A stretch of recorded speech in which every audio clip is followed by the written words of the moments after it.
हनुमान सम नहीं बड़भागी। हनुमान सम नहीं बड़भागे।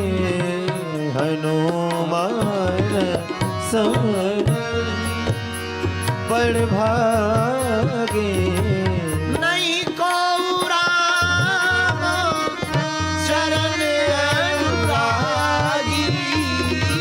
नहीं को राम चरण अनुरागी। नहीं को राम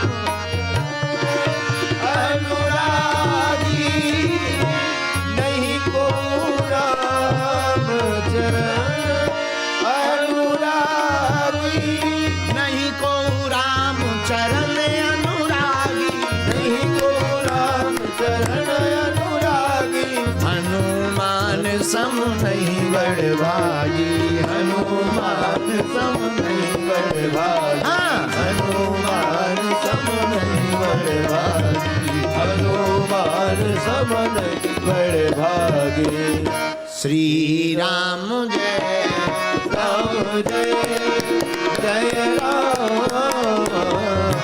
श्री राम जय राम जय जय राम। श्री राम जय राम जय। हनुमान सम नहीं बड़भागी। नहीं को राम चरण अनुरागी। आप कहते होंगे कि 3 दिन तक आप इसी चौपाई को सुंदरकांड की क्यों लिए रहे। हमने कल आपको कहा था हनुमान के जैसा बड़भागी नहीं। 5 बड़भागियों पर कल चर्चा हुई और 5 बड़भागियों में हनुमान जी के जैसा कोई दूसरा बड़भागी नहीं है। लेकिन मेरे प्रियजनों, आज हम रामचरितमानस के 5 प्रिय पर चर्चा करें। रामचरितमानस में 5 प्रकार के प्रिय हुए प्रभु राम के प्रिय। एक हैं प्रिय, राम जी के एक हुए प्रिय, दूसरे अति प्रिय राम जी के, और तीसरे अतिशय प्रिय, और चौथे प्राण प्रिय, और 5वें परम प्रिय। 5 जगह प्रिय की चर्चा आई। जैसे 5 जगह बड़भागी की चर्चा आई, वैसे ही रामचरितमानस में 5 जगह प्रिय की चर्चा आई। मेरे प्रियजनों, राम जी का प्रिय कौन है? गोस्वामी जी ने अपनी वाणी से लिखा, हस्ताक्षर उनके बड़े प्यारे हैं। लेखनी हनुमान जी की कहती, लक्ष्मण जी को राम जी ने प्रिय कहा। प्रिय कौन है राम का? लक्ष्मण जी। गोस्वामी जी कहते, लक्ष्मण धाम राम प्रिय सकल जगत आधार। गुरु वशिष्ठ तिहि राखा लक्ष्मण नाम। राम का प्रिय अगर कोई है तो वो लक्ष्मण है। राम जी के प्रिय कोई अगर है तो लक्ष्मण जी। लेकिन माई बाप अगर राम जी के प्रिय लक्ष्मण जी हैं तो अति प्रिय कौन है? राम जी से ही पूछते हैं, आपका अति प्रिय कौन है? अगर प्रिय लक्ष्मण जी हैं तो अति प्रिय कौन है? राम जी आंखों में आंसू भर के कहते हैं, अति प्रिय मोहि यहाँ के बासी। अति प्रिय मोहि यहाँ के बासी। अति प्रिय मोहि यहाँ के बासी। अति प्रिय मोहि यहाँ बासी। अति प्रिय मोह यहाँ के बासी। कहाँ के बासी? कहाँ के बासी? कहाँ के बासी? आपको अति प्रिय कहाँ के बासी? जनकपुर के क्या? नहीं नहीं नहीं नहीं, कहाँ के? अति प्रिय मोहे अवध के बासी। अति प्रिय मोहे यहाँ। हनुमान जी महाराज की चर्चा में 5 प्रिय की चर्चा में अगर राम जी के प्रिय लक्ष्मण जी हैं तो भैया अगर राम जी के प्रिय लक्ष्मण जी हैं तो राम जी को अति प्रिय अयोध्या के वासी हैं। प्रिय लक्ष्मण जी हैं तो अति प्रिय कौन है? अयोध्या के रहने वाले लोग। अच्छा, प्रिय हो गए, अति प्रिय हो गए, लेकिन अतिशय प्रिय कौन है? प्रिय अगर लक्ष्मण जी हैं, अति प्रिय अयोध्यावासी हैं, तो अतिशय प्रिय कौन है? तो राम जी से ही पूछा जाए, हे प्रभु अगर आपको प्रिय लक्ष्मण जी हैं और अति प्रिय अगर अयोध्या के वासी हैं तो अतिशय प्रिय आपको कौन है? तब राम जी ने मुस्कुराते हुए इशारा किया, बगल में बैठी हुई थी जनक सुता जग जननी जानकी, जनक सुता जग जननी जानकी, जनक सुता जनक सुता जग जननी जानकी, जनक सुता जग जननी जग जननी जानकी, जनक सुता जग जननी जानती, अतिशय प्रिय अतिशय प्रिय प्रिय अतिशय प्रिय करुणा निधान की, अतिशय प्रिय करुणा निधान की, अतिशय प्रिय करुणा निधान की, अतिशय प्रिय करुणा निधान की, अतिशय प्रिय करुणा निधान की। हे राम जी आपको प्रिय लक्ष्मण जी हैं तो अगर प्रिय लक्ष्मण जी हैं तो अति प्रिय अयोध्या के वासी हैं, पर अतिशय प्रिय कौन है? तो राम जी मुस्कुराते हुए कहते ये जो बगल में बैठी ये अतिशय प्रिय है। लेवल बढ़ गया, पहले प्रिय फिर अति प्रिय, अब ये जानकी जी है तो ये अतिशय प्रिय। अच्छा ये तो 3 हो गए, चौथा कौन है? बोले चौथा है प्राण प्रिय। कुछ लोग अपनी लुगाई को ही प्राण प्रिया कहते लेकिन हनुमान राम जी कितने अद्भुत हैं। राम जी ने क्या कहा? प्रिय लक्ष्मण जी, अति प्रिय हमको अयोध्यावासी और अतिशय प्रिय जानकी जी, लेकिन प्राण प्रिय कौन है? राम जी प्राण प्रिय कौन है आपको जरा परिचय दो ना। राम जी मुस्कुराते बोले भरत प्राण प्रिय। भरत जी हमको प्राण, भरत प्राण प्रिय पावहि राजू, हमको भरत प्राण प्रिय है। आहा कितना अद्भुत बात है। हम लोग होते और पत्नी बगल में बैठी होती और कोई माइक लगा दे कि आपको प्राण प्रिय कौन है, तो भले ही गुरुजी सामने खड़े हो, हम तो अपनी घरवाली को ही पर धन्य है राम जी, क्या अद्भुत नजारा है। भाई का प्रेम अगर सीखना है तो राम जी से सीखो। भाई भरत जैसा भाई नहीं होगा, राम जैसा भाई भी नहीं होगा। मेरे पागलों, मैं तुमको प्रार्थना करूं रामायण पूरी पढ़ लो, पर भरत को पढ़ करके मजा अलग है। भरत का क्या कहना, राम के जैसा तो कोई हो ही नहीं सकता, पर भरत के जैसा तो हुआ ही नहीं है। भरत अति प्रिय प्राण प्रिय है, भरत जैसा भाई। राम जी तब तो भरत को प्राण प्रिय कहते, लेकिन 4 हुए। प्रिय अगर लक्ष्मण जी हैं तो अति प्रिय अयोध्यावासी हैं, अतिशय प्रिय जानकी माता हैं, तो प्राण प्रिय भरत जी हैं, लेकिन परम प्रिय कौन है? राम जी आप ही बताओ, आपको परम प्रिय कौन है? प्रिय आपने बताया, अति प्रिय बताया, अतिशय प्रिय बताया, प्राण प्रिय बताया, पर आपको परम प्रिय कौन है? राम जी मुस्कुरा कर बोले हनुमान परम प्रिय मोरे। हमको परम प्रिय केवल अगर कोई है तो वो हनुमान जी महाराज परम प्रिय हैं, मेरे प्रियजनों। इसीलिए हमने हनुमान जी को चुना है, क्योंकि हम राम जी के पास तो नहीं पहुंच सकते, पर राम के दूत के पास पहुंच गए तो ये राम को ले आएंगे। हनुमान जी की भक्ति में एक फायदा मजेदार है पागलो। क्या? हनुमान जी की भक्ति में बहुत मजेदार फायदा यह है कि तुम राम जी की भक्ति करोगे तो तुम्हें खुद चलकर जाना पड़ेगा, हनुमान जी की भक्ति करो तो हनुमान जी खुद लेकर आ जाएंगे।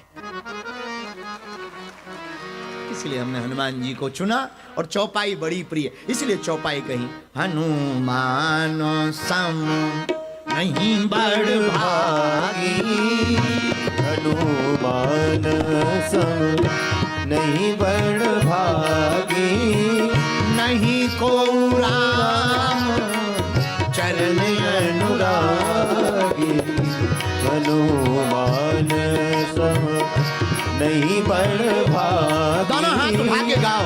नहीं को राम चरण अनुरागी।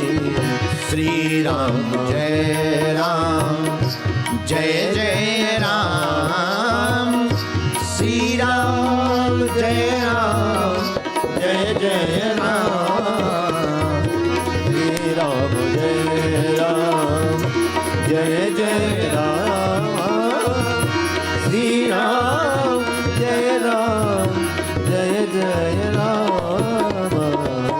हनुमान जी परम प्रिय है। परम प्रिय होने के कारण हनुमान जी की बात को टाला नहीं जाता। विभीषण जी जब आए मिलने तो बाकी लोगों ने राम जी के कान भरे कि इनको मत लो अपनी सेना में, पार्टी जरूर इनने बदल ली पर इनका कोई भरोसा नहीं है, दुश्मन के भाई हैं, पता लगे गुप्तचर के रूप में आए हों, अपनी खबर लेकर रावण को बता दें हम लोग युद्ध हार जाएं। तो राम जी से कहा कि इनको अपनी सेना में भर्ती मत करो, रजिस्ट्रेशन मत दो अपनी पार्टी का। पर राम जी नहीं माने। तो किसी ने राम जी से धीरे से कान में पूछा, जामवंत जी ने, कि आप मान क्यों नहीं रहे? इतने लोग बोल रहे कि मत वोट, अगर वोट डाली जाए तो आप हार जाओगे। राम जी बोले, हमें पता है अगर वोट बैंक का जमाना होता तो बात सच है, अगर वोट बैंक का जमाना होता तो विभीषण जी को रखना चाहिए या ना रखना चाहिए, इस पर अगर वोट बैंक होता तो 2 वोटों से ज्यादा राम जी को तीसरा नहीं मिलता, नहीं रखना चाहिए। लेकिन राम जी से पूछा कि आप क्यों नहीं मान रहे? मुस्कुराते हुए राम जी कह रहे हैं, जिसे हनुमान की सपोर्ट मिल जाए उस पर फिर हम विचार नहीं करते हैं। हनुमान जी की सपोर्ट जिसको मिल जाए उस पर हमारा कोई विचार नहीं है, हम निर्विचार हो जाते हैं। हनुमान जी की सपोर्ट का इतना प्रभाव है, इतना प्रभाव सुनते ही सब बानर हनुमान जी की तरफ देखने लगे। इसलिए हमने गोस्वामी जी की एक चौपाई जीवन में उतारी। और देवता चीत न धर, हनुमत से सर्व सुख कर, और देवता चेत न धर, हनुमत से सर्व सुख कर। श्री राम जय राम जय जय राम, बोला श्री राम जय जय राम। हनुमान जी के समान कोई दूसरा देवता नहीं है। इसलिए मेरे पागलो, आज की कथा का सूत्र नोट कर लो। संसार में वहम, भक्ति में अहम बड़ा खतरनाक होता है। संसार में वहम, भक्ति में अहम बड़ा खतरनाक होता। वहम का मतलब भ्रम होता है और अहम का मतलब ईगो होता है। और अच्छे लोग हमने नीचे जाते देखा है क्योंकि उन्हें अहम आ गया। और यारो एक बात याद रखना, अहम की अकड़ ज्यादा चल नहीं सकती, मौत की घड़ी कभी टल नहीं सकती। लूट कर दौलत भले ही जमा कर लो पर पाप की कमाई कभी फल नहीं सकती।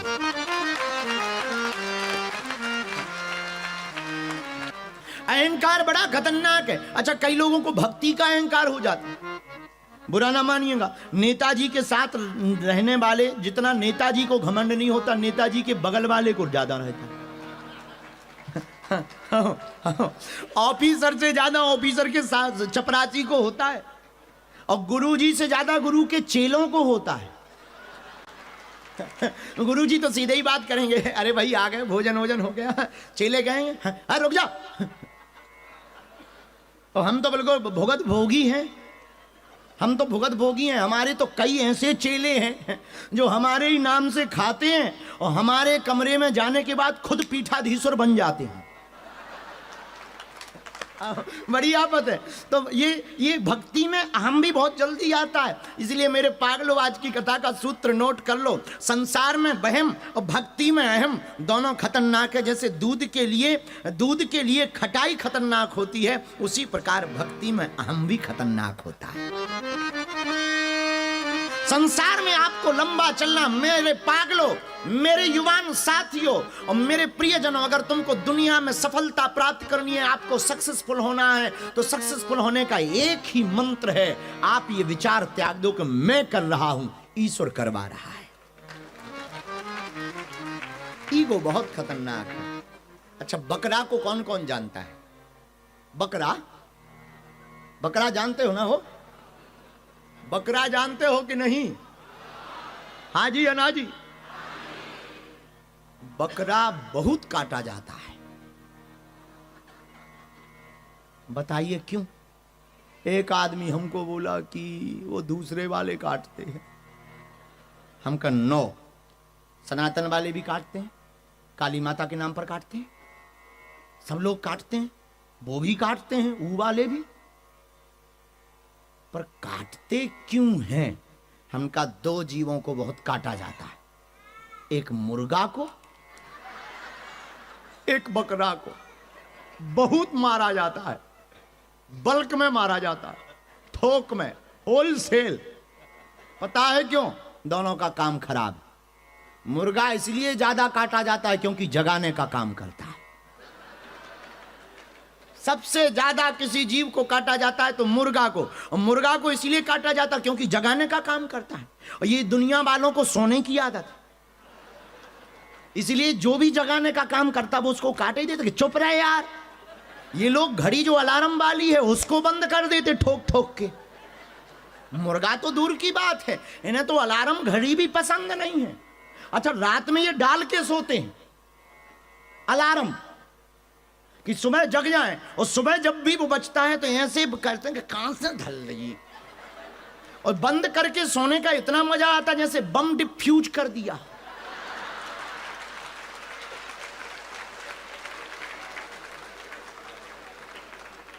गजब की नींद आती है। देखो तो तुम इन पागलों को, क्या गजब के लोग हैं। इन्हें जगाने वाले पसंद ही नहीं है। एक आदमी हमें मिला, बोले तुम्हें बहुत गालियां दी जाती हैं महाराज। हम कहा दी ही जाएंगी, क्योंकि हमने काम ही जरा उल्टा सीख रखा है। हमने हिंदुओं को जगाने का काम कर दिया ना शुरू। वो तो कुशल है कि ये गाली बक रही है तो काटेंगे। और तुम याद रखना, जितना मुर्गा सबसे ज्यादा काटा जाता, बकरा भी काटा जाता। बकरा की क्या गलती बेचारी की, ये तो जगाते ही नहीं। पर बकरा की एक गलती, इसकी आवाज। मैं ठटरी के बरे मैं किसी का हुआ ही नहीं है।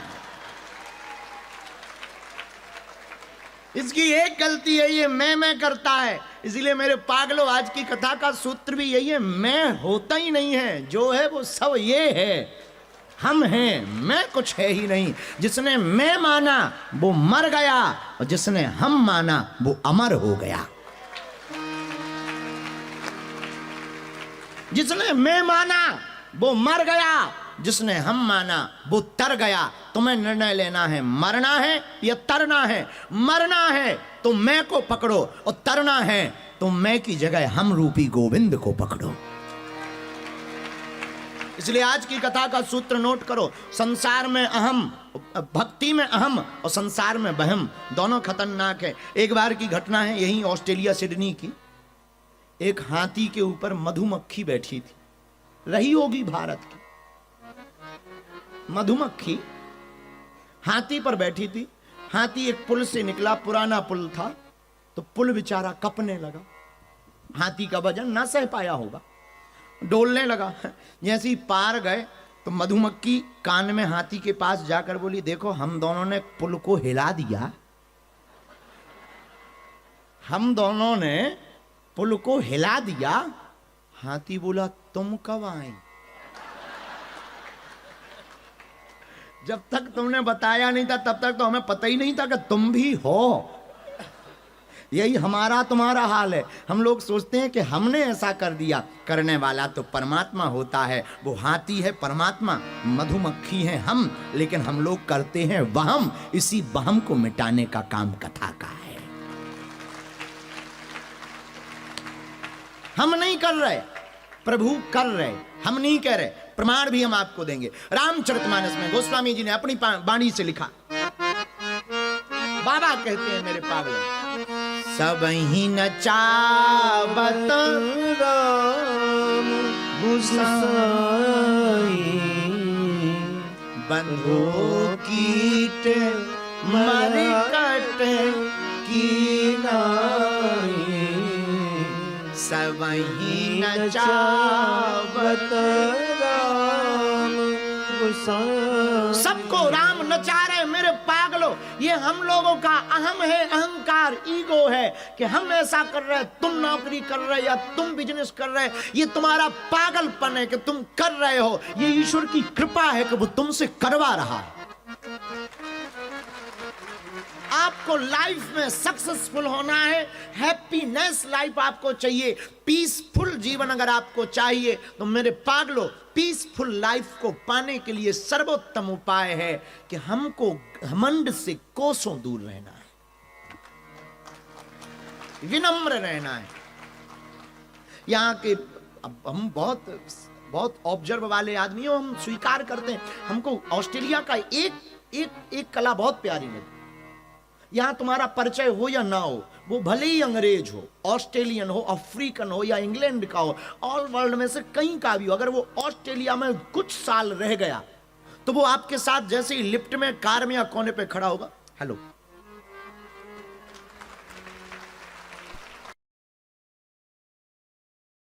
हमारे भारत में घमंड टूट जाता है। मैं क्यों बोलूं? मैंने कर्जा ले रखा है क्या? धन्य रे भारत वालों। कोई बहुत बड़ा आदमी आ जाए, अमीर आदमी, अभी अजय जी हैं, इनका अगर हम 3 दिन की कथा में नाम ना बोलते तो इनका दिमाग खराब हो जाता है। सोमा माता जी है, सोमा माता जी को अगर हम लिफ्ट ना देते, इन्होंने बुलाया है, इन्होंने वीजा लगवाया है, दिमाग खराब हो जाए। बोले रहे होंगे बागेश्वर बाबा, रहने दो बाबा को, घमंडी आदमी है, गलती कर दी बुलाकर। बड़ी आफत है साहब। कोई प्रबुद्ध आदमी आ जाए, कोई बहुत बड़ा विद्वान आ जाए, कथाकार, कोई विद्वान कथाकार थोड़ा सा फेमस क्या हुआ हो और वो कथा में आ जाए, उसका नाम ना लो, पेट खराब हो जाता उसका। हाँ, पेट खराब हो जाता। उसको लगेगा कि अरे हमें नहीं पूछा, हमें हमारा नाम नहीं बोला। और भले ही कितनी अच्छी कथा बोलो, उसका मन नहीं लगेगा अगर नाम नहीं लिया तो। और तुम नाम भर ले लो, भले ही कोई कथा मत बोला। वाह वाह।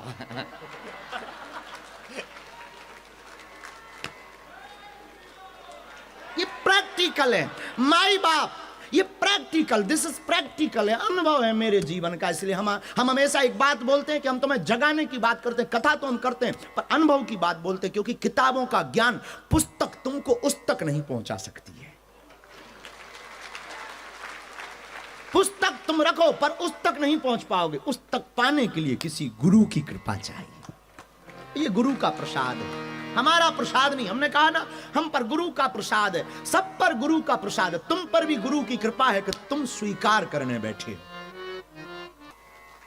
याद रखना, हमने स्वामी विवेकानंद को पढ़ा। हमारे भारत का विवेकानंद जब शिकागो के धर्म सम्मेलन में जाता है, उसका उद्बोधन ही my dear brothers and sisters. पहली बार अमेरिका के लोगों की आंखें खुली कि भारत का कोई आदमी आया जिसने इतने प्रवचनों में भाई और बहन के साथ संबोधन प्रारंभ किया। और मेरे पागलों, भारत के संतों का तो तेज ऊंचा होता ही है। और स्वामी विवेकानंद के तेज को देख करके एक विदेशी महिला आकर्षित हो गई।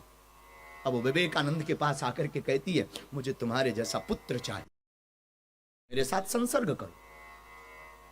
विवेकानंद ने हाथ जोड़ते हुए कहा, बुरा ना माने तो एक बात बोलूं? हाँ हाँ बोलो बोलो। हमारे जैसा पुत्र हो ये जरूरी नहीं।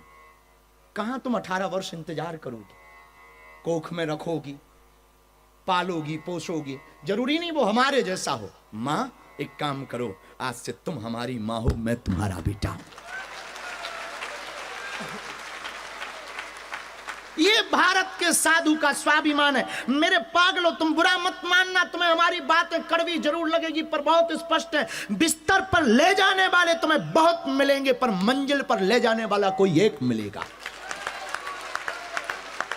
बिस्तर पर तुम्हें बहुत ले जाएंगे पर मंजिल पर तुम्हें कोई। ये बात कथा के अनर्गल नहीं है, पर आज की व्यासपीठ से सत्य नहीं बोलेंगे तो कौन बोलेगा।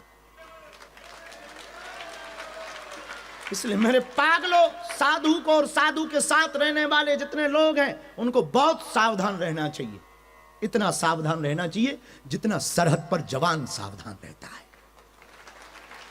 कितना सावधान रहना चाहिए। अब ये तर्क देंगे तो कई लोगों का पेट खराब होगा, पर देने में बहुत मजा आ रहा है। कभी आप, हमने तो प्रैक्टिकल किया, तुमने किया खबर नहीं।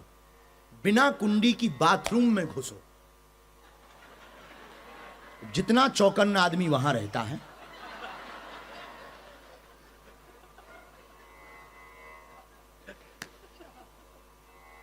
और पब्लिक की और चहल पहल मची हो बाहर, और कुंडी हो ना, और तुम बैठे हो, जितना सावधान वहां आदमी रहता, शायद कहीं रहता होगा कि पोल ना खुल जाए। खिड़की खुली नहीं कि पोल खुली, नजारा कुछ अलग होगा, सितारे कुछ अलग होंगे। वहां बहुत सावधान आदमी रहता है। बुरा ना मानना, ये तर्क देने में तुम्हें मजाक लगेगा, पर मजाक मजाक में, मीठी कोली में कड़वी है। जितना आदमी वहां सावधान रहता, उतना ही साधु और साधु के शिष्यों को सावधान रहना चाहिए। उतना ही सावधान, बहुत बड़ा बनना है। इसलिए हमारी बहुत प्यारी आदत है, बहुत प्यारी आदत है। कोई भी हमारे पास या जीवन में आता है, हम उनको प्रार्थना करके कह देते, बहन माता जी क्षमा करो। और एक बात, आज हमको किसी ने पूछा भी है तो हमें बोलने में दिक्कत नहीं। गुरुजी आपके साथ फोटो बहुत लोग रखते हैं, हाँ आपके चेले बहुत फोटो रखते हैं, आपके साथ दिखाते हैं, तो हम उनको आपका माने या किसका माने? माय डियर, हमारा इस दुनिया में कोई नहीं है हमारे सिवा, और भरोसा भी मत करना, उसके जिम्मेदार तुम स्वयं हो गए। क्योंकि हमारी जिंदगी में केवल हमारी गारंटी है। हम अपनी गारंटी ले सकते, वो भी गुरु कृपा से, अपने बल पे नहीं ले सकते, गुरु कृपा से। क्योंकि नाम बदनाम करना बहुत आसान है। इसलिए मेरे पागलों, खैर ये बात तो बहुत मजे की थी, पर हम आपको सावधान करना, सावधान बहुत। तो भक्ति में अहम और संसार में वहम बहुत खतरनाक। संसार में भ्रम और भक्ति में अहम बहुत खतरनाक है। इसलिए भक्ति के मार्ग में तुमको अगर चलना है तो बहुत सावधान रहो। और याद रखो, तुम तब तक भगवान को नहीं पा सकते जब तक तुम अपने आप को भूलोगे नहीं।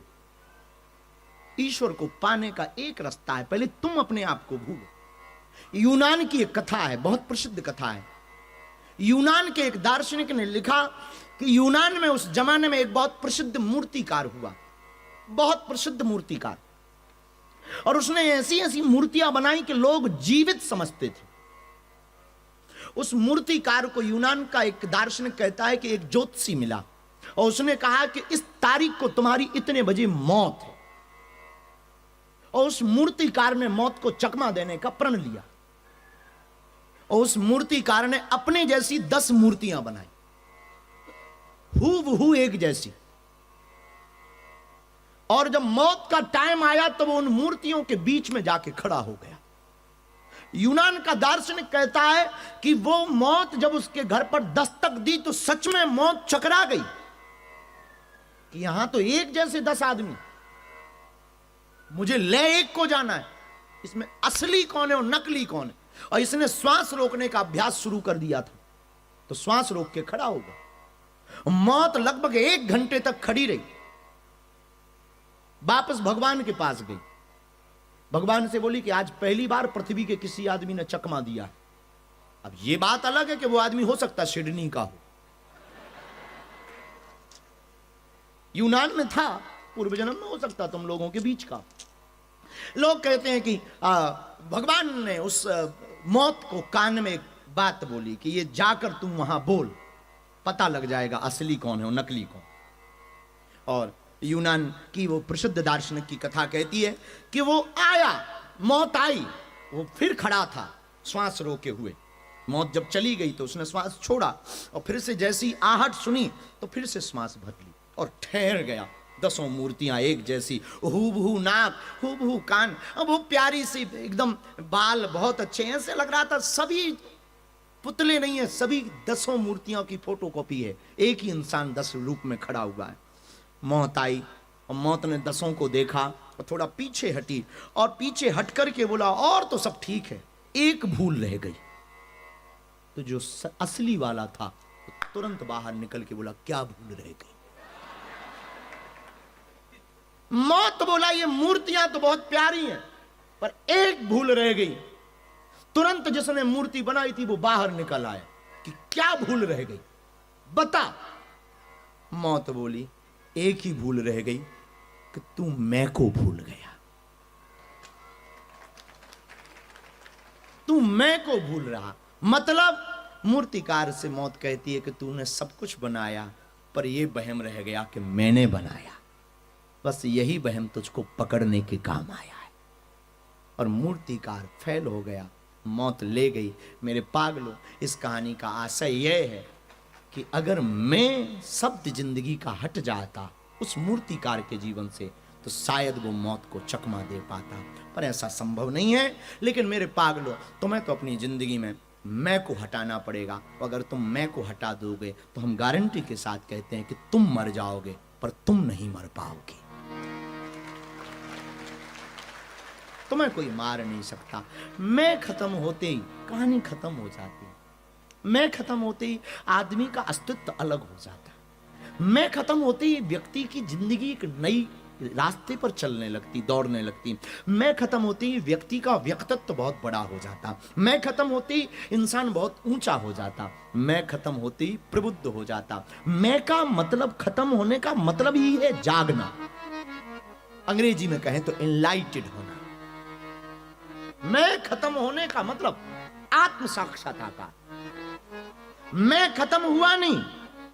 और मेरे पागलों, तुम जिंदगी के प्रत्येक क्षण को फेंक रहे हो, बहा रहे हो, जिए जा रहे। जो तुम्हें खाने को मिल रहा खाए जा रहे, कमाए जा रहे। बुरा ना मानना, तुम्हें कमाना चाहिए, हम इसके भी विरोध में नहीं है। हमने कल तुमको सूत्र दिया था कि ऑस्ट्रेलिया और विश्व में रहने वाले लोगों, हमारी कथा को सुनते हो तो हम तुमसे प्रार्थना करें। हम तुम्हें सन्यासी नहीं बनाना चाहते हो, हम सन्यासी बनाने के पक्ष में भी नहीं है तुम्हारे।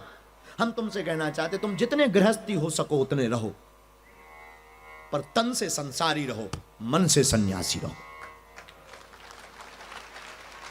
तन से तुम संसारी रहो पर मन से तुम सन्यासी रहो। मन से तुम सन्यासी होगे। एक बात और, भ्रम जिंदगी में बहुत खतरनाक होता है।